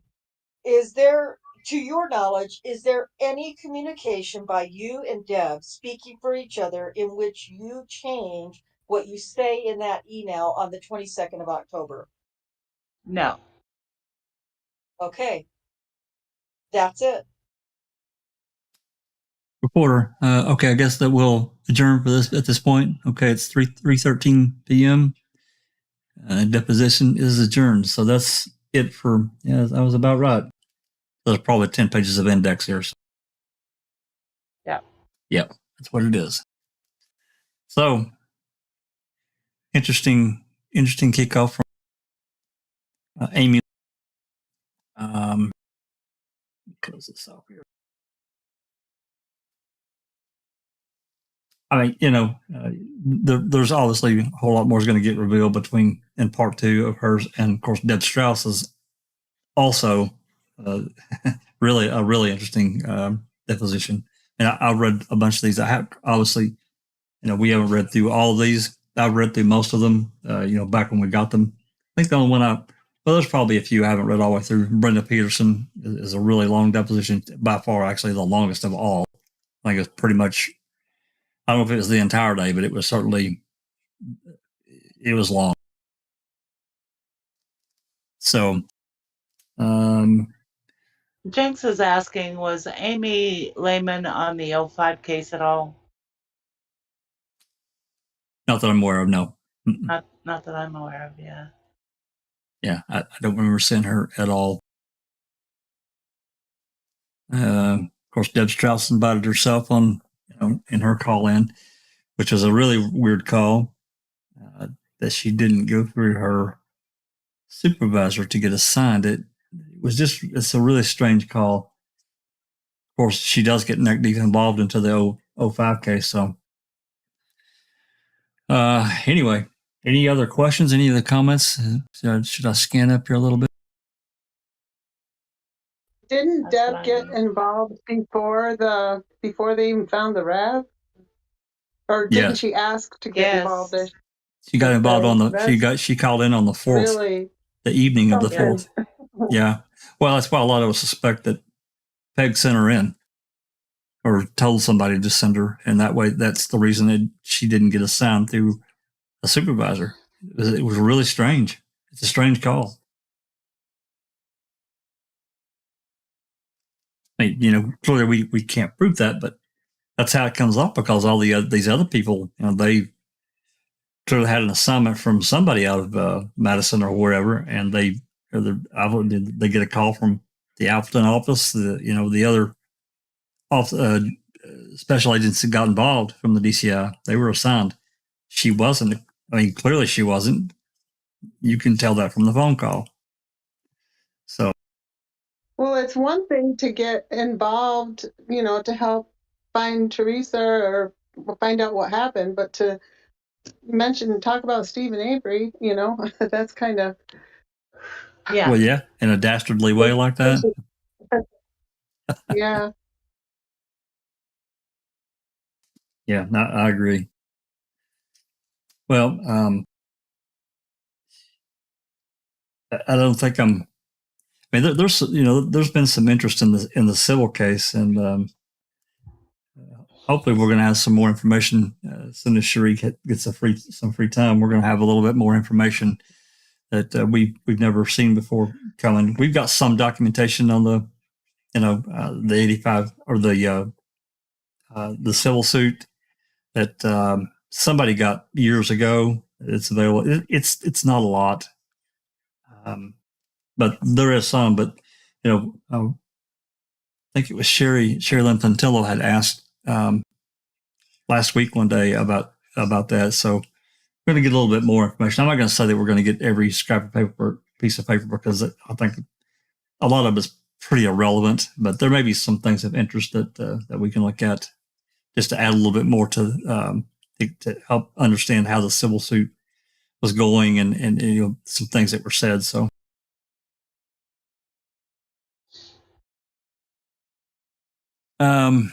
Okay. Anything else before we wrap up? We actually have a really short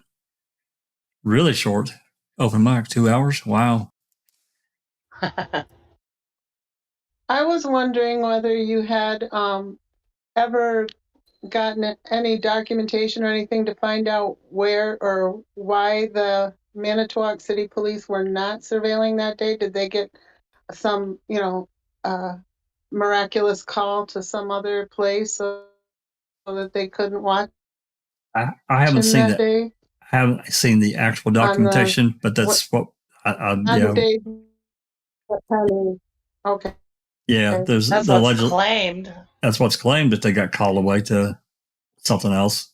But yeah, I thought I remembered hearing something about an accident, but maybe I could have it confused with something else. So yeah, I don't remember if it was even said what the other call was necessarily about, that they were called away from surveilling him to go somewhere else, which I don't know. I just have this, given everything else, I guess I'm jaded, maybe too much. I don't know. I try not to be, but I don't know. That was damn peculiar that they've been watching him, and all of a sudden, when this assault happens, they're nowhere around. Protecting, yeah, sure is. Yeah, yeah, that. Jones has a question. Well, Mystic Jinx first says, how involved was Pagel in the 2005? He seemed to follow the not normal MTSO sheriff. He was pretty. I know he was pretty involved, at least to some degree, because especially when the jury got sequestered. I think prior to that, I think Kraft was really riding the rail. But if you remember the jurors in the 2005 case, when they got sequestered, they wanted to have drinks with their dinner, and they sent a question to the judge. And instead of somebody calling the jury bailiffs back and just saying, yeah, they can have drinks, but Pego said, oh, I'll go tell them, and he goes and has drinks with them, which was really inappropriate. Really inappropriate. Yeah, he was involved to intimidate the jury. I think so. Yeah. And then Jeff Jones says, question, do officers with integrity call up and say, I don't like this guy. Can I help lock him up? Can I help you lock him up? Well, I mean, I think that, that kind of goes to the culture of the DCI. Well, that does to me.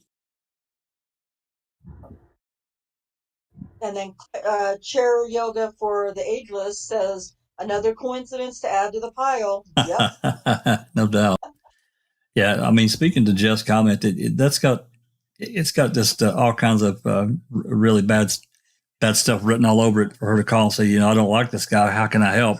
Instead of it, like I said, coming through her supervisor and getting assigned. Like, I'm sure Fassbender got a call. I'm sure, Skorlinski and all those people, they got calls and said, hey, you need to do this and this and this. Not Deb. That's kind of what a lot of us thought, that word came down from somewhere. You need to get yourself involved. Have you been assigned? No. You need to get involved in this case. You don't like this guy anyway, right? So. Yep. So anyway, I'm not going to hold everybody here all night. Like I said, we got things coming. I don't know what day this week. It'll be announced I got here tomorrow. I really doubt it. I know I'm not getting everything yet because I was told that the 4 or 5 items that had to be converted for my open records are still not done, and so I asked for everything else that they had that didn't have to be converted to be sent to me, even though it's going to require a second shipping fee, which is fine. But I did ask for the list of what was being sent, and that got ignored. She completely ignored my question and just sent me a cost for the shipping. So she's good at that. Yeah. Oh, really good. Tomorrow's a holiday, so I don't know if there'll be any mail.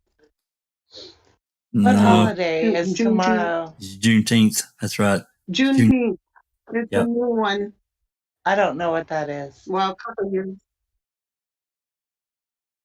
I just heard on the radio this morning. It was like when slavery. I don't know when, but when the Texas slaves found out that they were emancipated. That's what I heard on the radio. Okay. Yeah, I've heard of the date, but I didn't really know what it stood for. Thank you.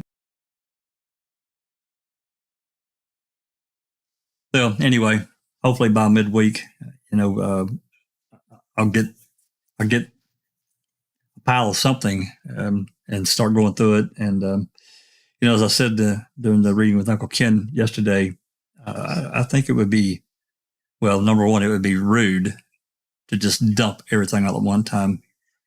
So I'm going to do that. We are going to release this step in stages so it can be, we can go through it. We can talk about it. And I'm sure it's stuff, hopefully, well, I know several things we don't have. We just don't. So, we'll get it out quickly, but at the same time, I just think it would be wrong to just dump everything all at one time. So it gets kind of overwhelming as well with everything that we already got. And who knows what's going to be in here, something else like the disturbed earth warrant that's going to change our direction on how we think things were done based on the reports that we already have. What else could we get to say, oh, well, that didn't happen the way we thought it did. So we'll see. I know we definitely got some new jail calls coming and some interviews and some other things. So looking forward to it, whatever she sends me. Is there anything else? Any other questions? Good.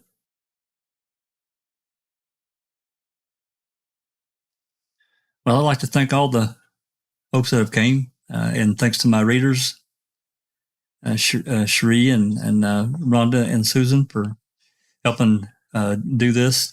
It's not a really difficult task, but reading straight out in the open is not really as easy as it sounds. They make it look easy. They're both really good readers. Always have been. And, I really appreciate it. And thanks for everybody in the chat that's came. I look I'd forward like to say Happy Father's Day, Jack, and Happy Father's Day to all the daddies out there.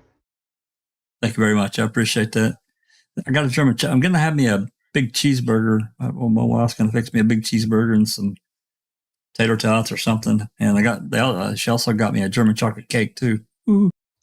Oh, baby. Yeah. That or red velvet. I'm good. I have to be careful though. I can't eat the big slice that I really want, so I'll just have a small piece. Anyway, I'm going to wrap up. Just a second. Turn it.